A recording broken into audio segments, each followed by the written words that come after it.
Insist on ban as Tinubu unveils 3,000 electric bikes. Teachers in Kwara embark on protests despite NUT's disclaimer. On the foreign scene, massive Russian attack kills 3 in Ukraine, including 4-year-old child.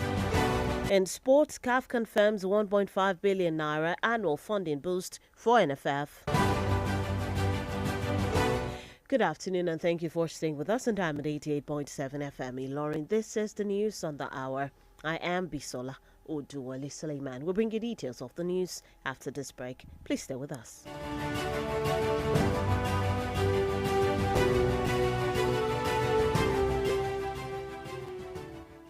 See, Weto is from our tribe and we have the same religion. So we have to protect our own. Our tribe isn't corrupt. I beg you, leave am now our Peking. Wait, stop and think. Do you realize that the impact of corruption and careless decisions by that clansman or family member of yours doesn't know tribalism or nepotism? Let's hold everyone accountable for a better society and country. If you see something, say something to the right authorities. This message is reaching you from Diamond 88.7 FM, Ilorin.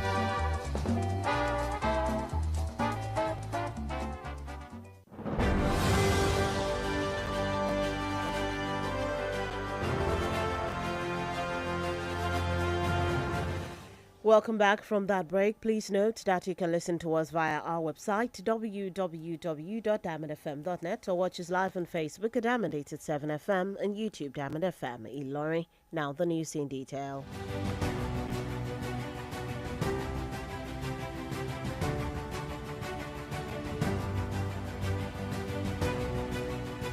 The Federal Inland Revenue Service, FIRS, has clarified that the National Identification Number, NIN, issued by the National Identity Management Commission, NIMC, now automatically serves as a tax identification number for individual Nigerians. The announcement was made on Monday by the FIRS on X as part of public awareness campaign on the new tax laws. The service further stated that registered business owners will no longer need a separate tax ID. Instead, the Corporate Affairs Commission CAC registration number will function as the official tax identifier under the revised system.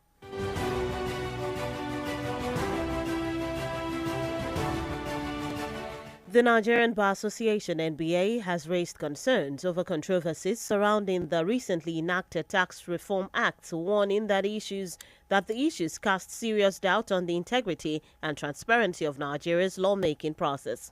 In a statement issued today, the NBA president, Mazi Afam Osigwe SAN, said the development threatens the sanctity of the constitutional governance and undermine confidence in the legislative procedure that produced the laws. Osigwe called for a comprehensive, open and transparent investigation into the circumstances surrounding the passage of the Tax Reform Act, stressing that such a probe is necessary to restore public trust in the National Assembly.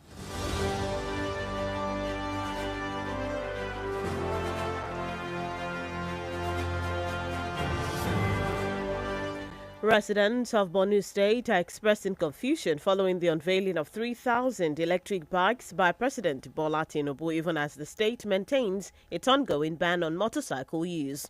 During a state visit on Saturday, President Tinubu inaugurated a fleet of electric vehicles that included 3,000 bikes, 500 tricycles, 100 cars and 20 42-seater buses to improve mobility, especially in rural communities. However, the Borno State Police Command, through its spokesperson ASP Nahum Daso, reiterated that the ban on motorcycles, including electric and petrol-powered bikes, remains in force. The prohibition, originally issued on July 25, 2024, was part of a decision by the Borno State Security Council to address persistent security challenges.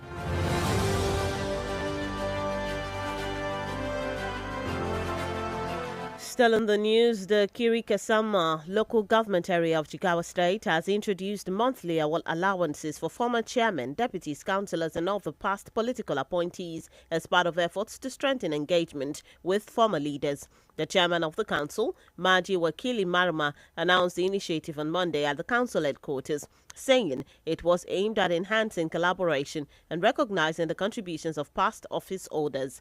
Under the scheme, former chairmen will receive 50,000 naira monthly, deputies 40,000 naira, secretaries 30,000 naira, while ex-councillors will get 25,000 naira.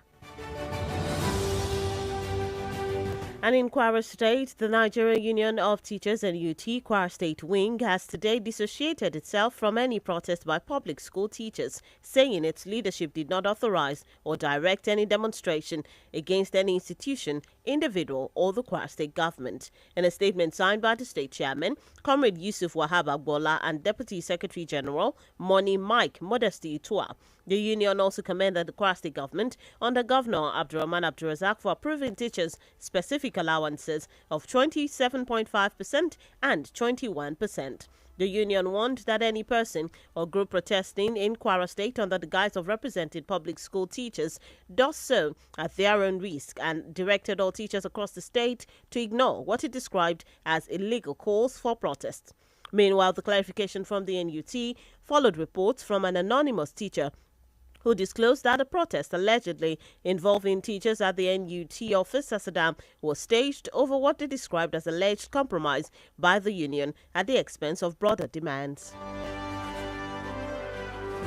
And lastly, in local news, in furtherance of his foundation's mission of impact and service, the renowned global IT leader and chairman, founder of SAS Foundation, Engineer Suleiman Suleiman has today embarked on improved community health programs in Ilorin communities as part of his continued efforts towards contributing to the development of the grassroots.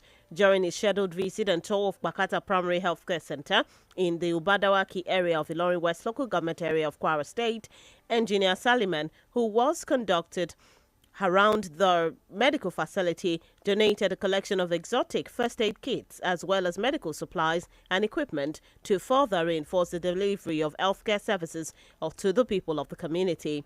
He also presented a cash gift to the nurses on duty while announcing a cash grant to provide free medical treatment for every Ubadawaki indigene who are users of the medical facilities.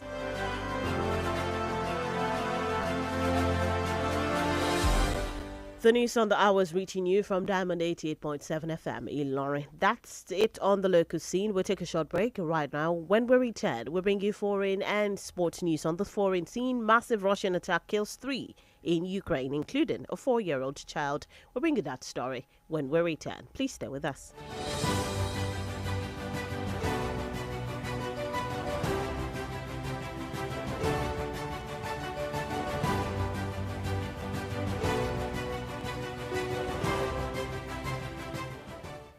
Follow us on social media, Facebook, Twitter, and Instagram at Diamond887FM. Diamond FM, shining supreme.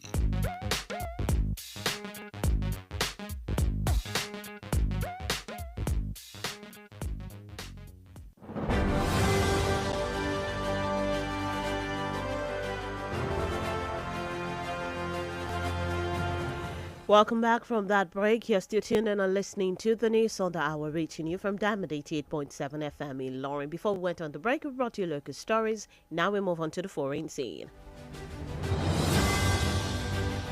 In foreign news, Ukrainian President Volodymyr Zelensky has disclosed that Russia launched a massive overnight attack on Ukraine using more than 600 drones and 30 missiles. According to Zelensky, at least 3 people have been reported killed, including a 4-year-old child, stressing that the world is not putting enough pressure on Russia to end the war. Meanwhile, Poland stated that it scrambled fighter jets in response to the attack on its eastern neighbor, a precautionary move it makes regularly. Still in foreign news, United States President Donald Trump has issued a new warning to Venezuelan President Nicolas Maduro, saying it would be smart for him to step down as U.S. escalates a pressure campaign that has drawn sharp rebukes from China and Russia. Speaking in Florida on Monday and flanked by Secretary of State Marco Rubio and Secretary of Defense Pete Hegseth, Trump suggested that he was prepared to further increase the tension tensions after 4 months of mounting pressure on Venezuela. Trump's latest threat comes as the U.S. Coast Guard continued a second-day pursuit of a third oil tanker, which it described as part of a dark fleet that Venezuela uses to evade U.S. sanctions. And that's it on the foreign scene. Moving into the world of sports, the Nigeria Football Federation (NFF) is set to receive an annual allocation of $1 million, an equivalent of 1.5 billion naira, following major reforms to senior national team competitions announced by the Confederation of African Football (CAF). The development was confirmed by CAF President Patrice Motsepe as part of a broader restructuring agenda that includes the introduction of an African Nations League and a $1 billion commercial tender aimed at strengthening the financial foundation of African football. The new framework represents a five-fold increase from the previous annual allocation of $200,000. Motsepe, however, noted that the funds will be directed towards development-oriented initiatives, with priority given to grassroots football, youth development programs, women's football, club competitions, and regional tournaments. Still in sports news, Nigerian forward Alex Iwobi has stated that he and his Super Eagles teammate are working really hard and hopeful it will pay off when they face their Group C opponents.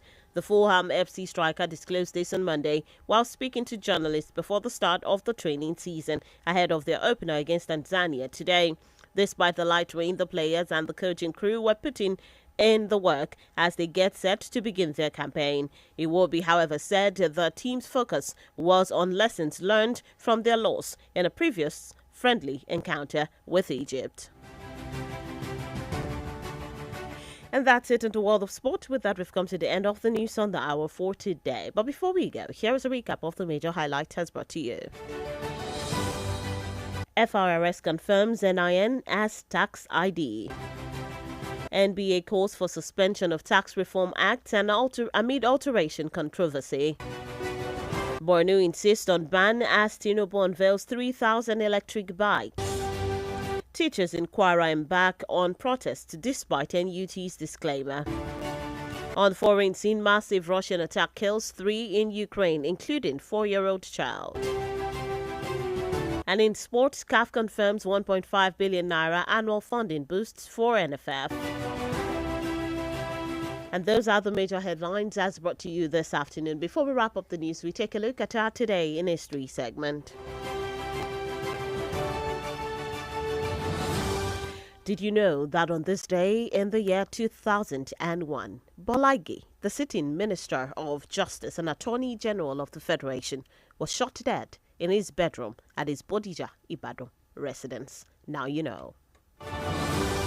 For news coverage or information about happenings around you, kindly contact the Diamond FM newsroom number on 091 606 27526 091 606 27526 to join us at 3 p.m. for the news flash and at 5 p.m. for the news across the world. For a comprehensive bulletin, log on to our website www.diamondfm.net to keep up to date with us from any part of the world. Download our app on Google Play Store and iOS App Store, Diamond FM. Also follow all our social media platforms at Diamond 87 FM on Instagram and Facebook, at Diamond FM Ilorin, on YouTube, at Diamond 87_FM on X.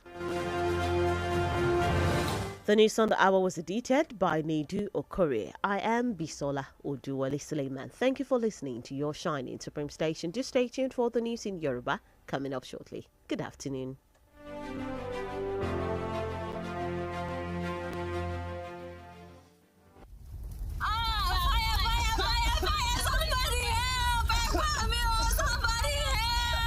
We've all heard about home fires taking lives and destroying all that a family owns. These tragedies are reminders for us to double-check for fire safety. Make sure your home has properly installed and working smoke alarms. Practice a fire escape plan. Never leave cooking food unattended for long. Teach children never to hide but leave if there's a fire. Switch off all electrical appliances when not in use. In cases of fire, remember, the most important thing to do is to protect lives first. This message is reaching you from Diamond 88.7 FM, Ilorin.